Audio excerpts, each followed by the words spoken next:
Congo, une véritable marmite bouillante qui refuse mais d'imploser sous la pression du feu, du charbon. C'est vous dire à quel point le peuple joue là la retenue. Pour ne pas tomber dans le piège qui lui a été tendu. Conscient des enjeux et de ce complot qui couvre, véritable complot sous-jacent par lequel on voudrait faire mais voler en éclats la République démocratique du Congo. Le peuple obtempère et en toute connaissance de cause. Mais parfois, vous savez, il faut oser aller à l'encontre des choses pour sans doute démystifier là certains mythes. Toute une conciliation par la réconciliation et non par la résignation. Parler de paix, oui, mais avec qui? Pourquoi faire? Et dans quel but? Pas que je sache, le peuple congolais n'a jamais été en porte-à-faux avec la Constitution. C'est plutôt la majorité au pouvoir qui joue là, mais au trouble fait. Et ça ne date pas que d'aujourd'hui. Ne nous prenez pas là pour ce que nous ne sommes pas. En voulant là démonter en toutes pièces la Constitution par des démonstrations qui frisent l'âme et le ridicule, qui tiennent à peine la route. Voilà qu'ils voudraient faire de la rupture par vice de forme, en déverrouillant là certains articles de la Constitution, tels que l'article 64 et autrefois 220.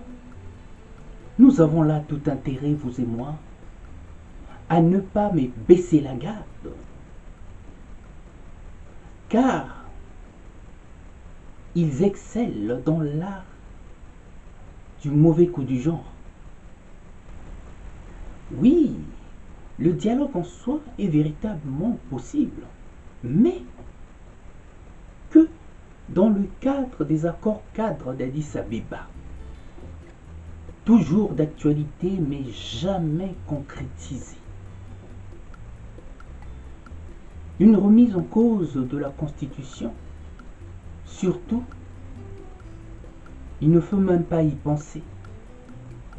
Quand on voit les traitements réservés aux libertés fondamentales qui se jugent sur deux volets, la menace par injonction partisane et le chantage qui nous réconforte, nous autres, dans nos prises d'opposition.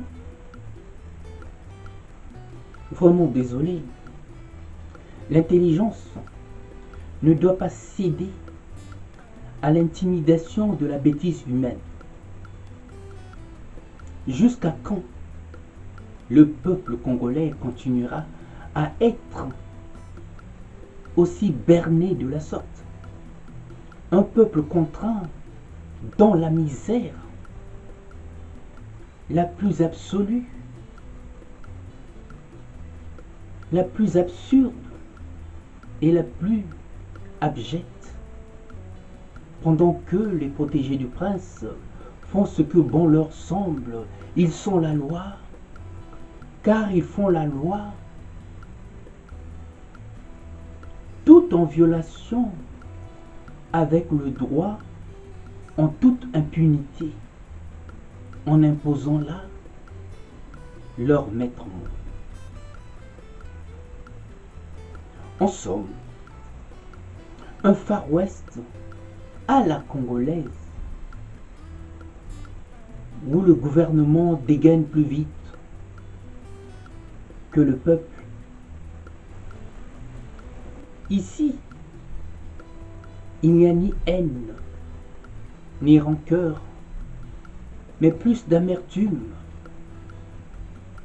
Oui, plus d'amertume, car le peuple congolais est un peuple au grand cœur, contrairement à ses dirigeants,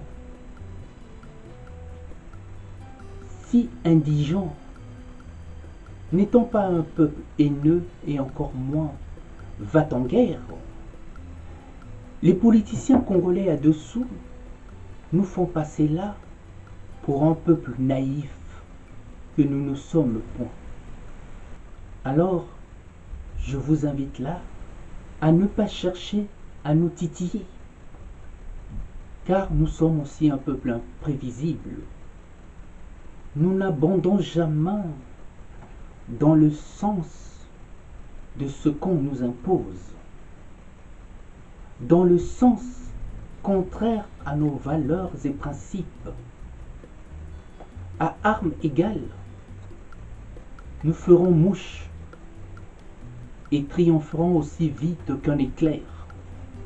Mais quand les dés sont biaisés, nous usons simplement de notre légendaire sagesse pour faire face à l'adversité et contrer là autrement le mal.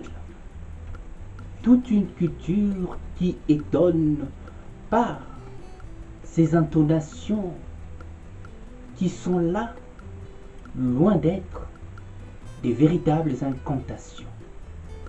À bon entendeur, salut.